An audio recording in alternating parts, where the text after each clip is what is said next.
നമസ്തേ. സുബ്രഹ്മണ്യനെ കുറിച്ച് ആദ്യമായി പറയുന്നത് വേദങ്ങളിലാണ്. ഋഗ്വേദത്തിൽ പലയിടത്തും ദേവസേനാനിയായ സുബ്രഹ്മണ്യനെ കുറിച്ച് പറയുന്നുണ്ട്. അതിലൊന്ന് ഇങ്ങനെയാണ്: അഗ്നിയെ പോലെ തേജസ്വിയും ദുഷ്ടന്മാരെ കരയിപ്പിക്കുന്ന ശക്തിയുമായ രുദ്രന്റെ പുത്രനായ മരുത്ത്, മഹാശക്തിശാലി, ആർക്കും തന്നെ എതിർത്തു പറയാൻ കഴിയാത്തത്ര ആജ്ഞാശക്തിയുടെ അധിപതി, സിംഹത്തെ പോലെ ഗർജിച്ച് സർവദാതാവായി സർവജ്ഞാതാവായി എല്ലാം കീഴടക്കുന്നു. ഇവിടെ അഗ്നിയെ പോലെ എന്ന പ്രയോഗം ഏറെ പ്രാധാന്യമുള്ളതാണ്. ഈശ്വരന്റെ അഗ്നിഗുണമാണ് സുബ്രഹ്മണ്യ തത്വം പ്രകടമാക്കുന്നത്. ഈ അഗ്നിയെ സ്തുതിച്ചുകൊണ്ടാണ് ഋഗ്വേദം ആരംഭിക്കുന്നത് തന്നെ. അഗ്നി എന്നാൽ കേവലം തീ എന്നല്ല അർത്ഥം. അഗ്നി കസ്മാത് അഗ്രണീർഭവതി എന്ന് യാസ്ക മഹർഷി നിരുക്തത്തിൽ പറയുന്നുണ്ട്. അതായത് മുന്നോട്ട് നയിക്കുന്ന ഈശ്വരന്റെ നാമമാണ് അഗ്നി. അത് ഈശ്വരന്റെ നേതൃപാടവത്തെ കുറിച്ചാണ് പറയുന്നത്. അഗ്നി മയിൽവാഹനമാണ് എന്നും വൈദിക സാഹിത്യത്തിൽ പറയുന്നുണ്ട്.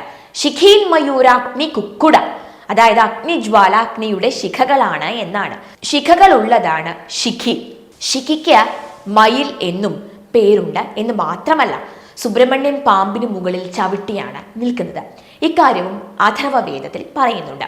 അതായത് സൂര്യന്റെ അടയാളവും അരുണവർണമായ കൊടിയുമുള്ള ദേവസേനൻ സർപ്പത്തെ അമർത്തി ചവിട്ടി നിൽക്കുന്നു. പാമ്പിനെ ചവിട്ടി സൂര്യനെ കൊടിയാക്കി എന്നതിൻ്റെ ശരിയായ അർത്ഥം എന്തെന്ന് നാം കണ്ടെത്തിയിരിക്കുന്നു. നമുക്കത് നോക്കാം. അതായത് നമ്മുടെ ശരീരത്തിലെ കുണ്ഡലിനീ ശക്തിയെ സർപ്പശക്തി എന്നാണ് വിളിക്കുന്നത്. അത് നമ്മുടെ മൂലാധാരത്തിലാണ് സ്ഥിതി ചെയ്യുന്നത്. മൂലാധാരത്തിൽ, അതായത് സുബ്രഹ്മണ്യന്റെ കാൽ ചുവട്ടിലാണ് ഈ ആഗ്നേയ തത്വം ഉറങ്ങിക്കിടക്കുന്നത്. അതിനെ ഉണർത്തിയാൽ ഏറ്റവും ഒടുവിൽ എവിടെ ചെന്നാണ് നിൽക്കുന്നത്?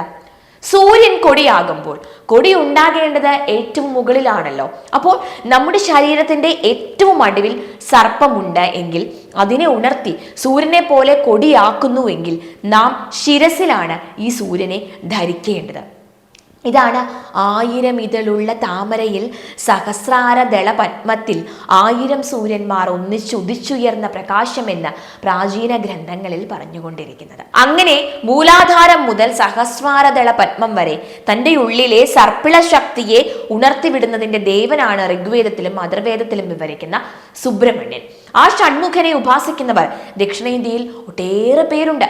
വേദങ്ങളിലെ ഓരോ ദേവതകളും ഈശ്വരന്റെ വിഭിന്ന മുഖങ്ങളാണ് എന്ന് നമുക്കറിയാം. ഈ അഗ്നിയെ സ്മരിക്കുന്നതാണ് കാവ്യവസ്ത്രം എന്നത്. പഴനിയിൽ ഏറ്റവും പ്രാധാന്യമുള്ളത് പഞ്ചാമൃതത്തിനാണ്. പഞ്ചാമൃതം എന്നത് ഒരു നിവേദ്യമല്ല, മറിച്ച് അഭിഷേക ദ്രവ്യമാണ്. 1000 ഇതളുള്ള താമരയിൽ സൂര്യൻ കൊടിയായി നിൽക്കുമ്പോൾ ആ ശിരസിൽ അമൃതധാരയായി പ്രവഹിക്കുന്നതാണ് പഞ്ചാമൃതം. കാവടിയാകട്ടെ ഈ സഹസ്രാര പത്മത്തിന്റെ തന്നെ പ്രതീകമാണ്. അവിടെ കുംഭത്തിലുള്ളതും ഈ അമൃതധാര തന്നെയാണ്. സുബ്രഹ്മണ്യന്റെ ജനനവുമായി ബന്ധപ്പെട്ട കഥകളിൽ ഒട്ടേറെ ജ്യോതിഷ രഹസ്യങ്ങൾ അടങ്ങിയിട്ടുണ്ട്. കാർത്തികയുടെ പുത്രനായതിനാലാണ് സുബ്രഹ്മണ്യനെ കാർത്തികേയൻ എന്ന് വിളിക്കുന്നത്. 6 നക്ഷത്രങ്ങളോട് കൂടിയ നക്ഷത്ര സമൂഹമാണ് കാർത്തിക. പ്രാചീന യജുർവേദ വ്യാഖ്യാനമായ ശതപഥ ബ്രാഹ്മണത്തിൽ കാർത്തിക നക്ഷത്രത്തിൽ യജ്ഞം ചെയ്യേണ്ടതിനെ കുറിച്ച് വിവരിക്കുന്നതിൽ സംക്ഷിപ്തം ഇങ്ങനെയാണ്: കൃതിക അഥവാ കാർത്തിക അഗ്നിയുടെ നക്ഷത്രമാണ്. അതിനാൽ കൃതിക നക്ഷത്രത്തിൽ അഗ്ന്യാധാനം ചെയ്യേണ്ടതാകുന്നു. മറ്റുള്ള നക്ഷത്രങ്ങൾ കിഴക്കുദിശയിൽ നിന്ന് അകന്നു പോകുമ്പോൾ കൃതിക മാത്രം അകലാതെ നിൽക്കുകയാണ്. അതിനാൽ 2 തരം അഗ്നികളും കിഴക്കിൽ സ്ഥാപിക്കേണ്ടതാകുന്നു. എന്നാൽ ചിലർ പറയുന്നു കൃതികയിൽ അഗ്ന്യാധാനം ചെയ്യരുത് എന്ന്. കാരണം കൃതിക മുൻപ് സപ്തർഷികളുടെ പത്നികളായിരുന്നു. എന്നാൽ അവർക്കിടയിൽ മൈഥുനത്തിന്റെ അഭാവമുള്ളതിനാൽ വടക്ക് സപ്തർഷികൾ ഉദിക്കുമ്പോൾ കിഴക്കാണ് കൃതിക നക്ഷത്രങ്ങൾ ഉദിക്കുന്നത്. അതിനാൽ കൃതികയിൽ അഥവാ കാർത്തികയിൽ അഗ്ന്യാധാനം ചെയ്യരുത് എന്നാണ് ചിലരുടെ പക്ഷം പറയുന്നത്. എന്നാൽ യഥാർത്ഥത്തിൽ കൃതികയിൽ അഗ്ന്യാധാനം ചെയ്യാവുന്നതാണ് എന്നാണ് പറയുന്നത്. കാരണം അഗ്നി കൃതികയുടെ ഇണയാകുന്നു. അഗ്നിയോട് ചേരുമ്പോഴേ കൃതികയ്ക്ക് വൃദ്ധി ഉണ്ടാകുന്നുള്ളൂ. അതിനാൽ കൃതികയിൽ അഗ്ന്യാധാനം ചെയ്യേണ്ടതാണ്. കാർത്തിക സപ്തർഷികളുടെ പത്നിമാരായിരുന്നു എന്നത് ഒരു ആലങ്കാരികമായ വർണ്ണനയാണ്. 7 നക്ഷത്രങ്ങളോട് കൂടിയ ഒരു നക്ഷത്ര സമൂഹമാണ് ഈ സപ്തർഷികൾ. അതിൽ രണ്ടാമതിരിക്കുന്ന വസിഷ്ഠൻ എന്ന നക്ഷത്രത്തിന് ഒരു പ്രത്യേകതയുണ്ട്. അതെപ്പോഴും അരുന്ധതി എന്ന മറ്റൊരു നക്ഷത്രത്തോട് ചേർന്നാണ് ഇരിക്കുന്നത്. എപ്പോഴും ചേർന്നിരിക്കുന്ന ഇവരെ ദമ്പതികളായി ഋഷിമാർ വർണ്ണിച്ചിട്ടുണ്ട്. അപ്പോൾ സപ്തർഷികളിൽ വസിഷ്ഠൻ ഒഴികെയുള്ള മറ്റ് നക്ഷത്രങ്ങൾ തങ്ങളുടെ പത്നിമാരെ ഉപേക്ഷിച്ചവരാണ് എന്നാണ് പറയുന്നത്.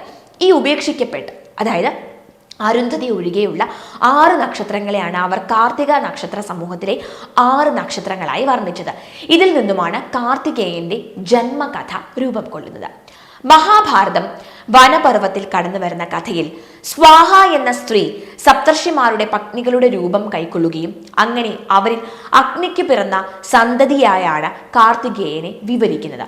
എന്നാൽ അവിടെ അരുന്ധതിയുടെ പാതിവ്രതം കൊണ്ട് സ്വാഹയ്ക്ക് അരുന്ധതി രൂപം ധരിക്കാൻ കഴിയാതെ വരികയും മറ്റ് 6 പത്നിമാരുടെ രൂപത്തിൽ സ്വാഹ അഗ്നിയെ സമീപിക്കുകയും ചെയ്യുകയാണ്.